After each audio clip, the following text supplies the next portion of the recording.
Friends, আশা করি সবাই ভালো আছো। আজকে একটা ঘটনা বলবো। এই ঘটনাটা অ্যাকচুয়ালি আমার দাদু আমায় ঘটনাটা বললেন জাস্ট কিছুক্ষণ আগে আমার দাদুর সঙ্গে ডিসকাস হচ্ছিল। আশা করি সবাই ভূতের গল্প শুনতে ভীষণ ভালোবাসো, কিন্তু এটা সত্যিকারের ঘটনা। এটা কিন্তু মিথ্যা ঘটনা বা আমার দাদু আমাকে বুঝিয়ে দেওয়া ঘটনা নয়।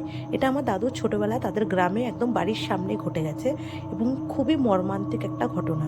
তো ঘটনায় আসি, আমার দাদু যেভাবে বলেছে আমাকে। দাদু বলছে আজ থেকে 75 বছর আগে, তখন আমার দাদুর বয়স 5 বছর ছিল, তাদের বাড়ির সামনে, আমার দাদুদের বাড়ির সামনে একটা নতুন বাংলাদেশ থেকে এক ফ্যামিলি আসে।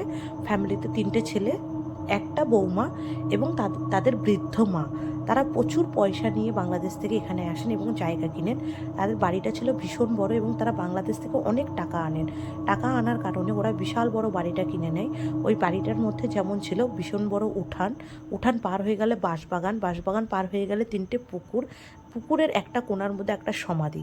এবং সেই সমাধিটা কার তারা কিন্তু জানতেন না এবং তারা সেটাকে জিজ্ঞেস করাও প্রয়োজন মনে করেনি। বাড়িটা এতটাই বড় ছিল আর পুকুর ভর্তি মাছ থাকার কারণে লোভে পড়ে তারা ওটা কিনে নেন।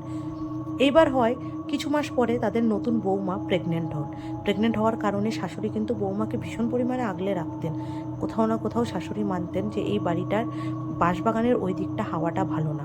দুঃখের বিষয় হচ্ছে তাদের কলপাটটা ছিল বাঁশবাগানের কাছাকাছি এবং পুকুরের ধারে। তো শাশুড়ি মা সবসময় বৌমাকে সাথে করে নিয়ে সব কাজ করতেন এবং সন্ধ্যের পরে শাশুড়ি মা বৌমাকে বাইরে পাঠাতেন না। সেই দিন ছিল হাটবার। হাটবার কারণে শাশুড়ি, ওনার বড় ছেলে এবং মেজো ছেলে ছিলেন হাটে, ছোট ছেলে ছিলেন ছোট, পড়াশোনা করছিলেন এবং শাশুড়ি মার শরীরটা খুবই খারাপ ছিল। সব কিছু বৌমা রান্নাবান্না করার পর, তখন বৌমার 7 মাস অন্তঃসত্ত্বা চলছে, রান্নাবান্না করার পর তারা প্রায় রাত 9:30-10টার সময় খেতে আসেন এবং শাশুড়িমার নিয়ম ছিল যে রাত্রেবেলার এঁঠো বাসন ঘরের ভিতরে রাখা যাবে না। হয়তো বৌমা না হলে শাশুড়িমা কেউ একজন এগুলো ধুয়ে নিতেন।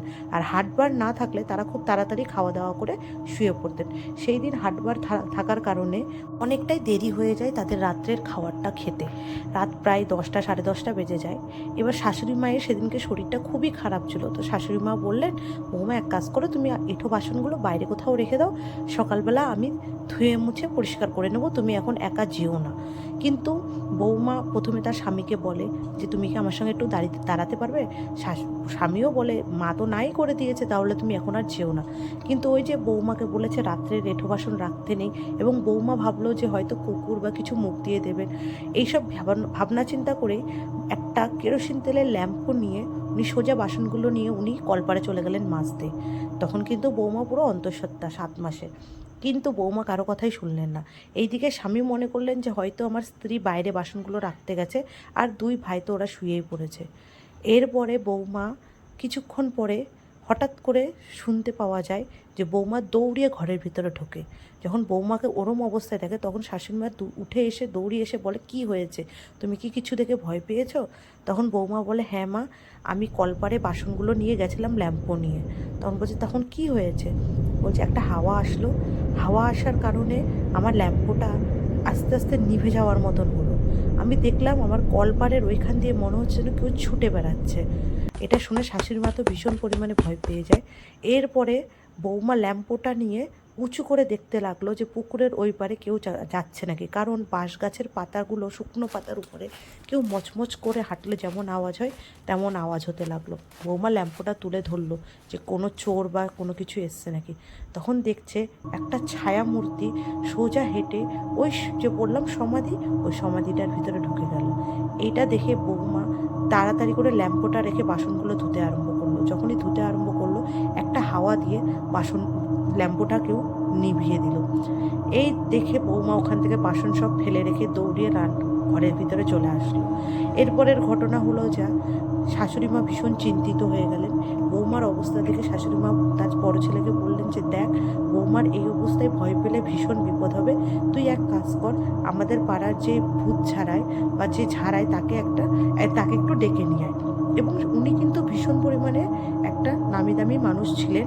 উনি অনেকেরই ভূত ঝাড়িয়েছেন এবং তাদের কালো ছায়া থেকে তাদেরকে বাঁচিয়েছেন। তাদেরকে সবাই গুজো বুড়ো বলে ডাকতেন। উনি ভীষণ লম্বা ছিলেন, কিন্তু ওনার বয়স হওয়ার কারণে উনি অনেকটা গুজো হয়ে গেছিলেন। এবং উনি আসেন, আসার পরে উনি বৌমাকে দেখেন, ততক্ষণে বৌমার অবস্থা পুরো অন্যরকম হয়ে গেছে। বৌমা চুপ করে বসে আছে ঘরের ভিতরে একটা কোণায়, এবং উনি এসে বুঝতে পারেন যে বৌমা পুরোপুরিভাবে প্রসেসড হয়ে গেছে। এবার উনি অনেকটাই চেষ্টা করেন, চেষ্টা করে বৌমাকে ঝাড়িয়ে বৌমাকে ঠিক করতে করতে প্রায় রাত 1:30 বেজে যায়। তখন উনি ওখান থেকে বাড়ি যান।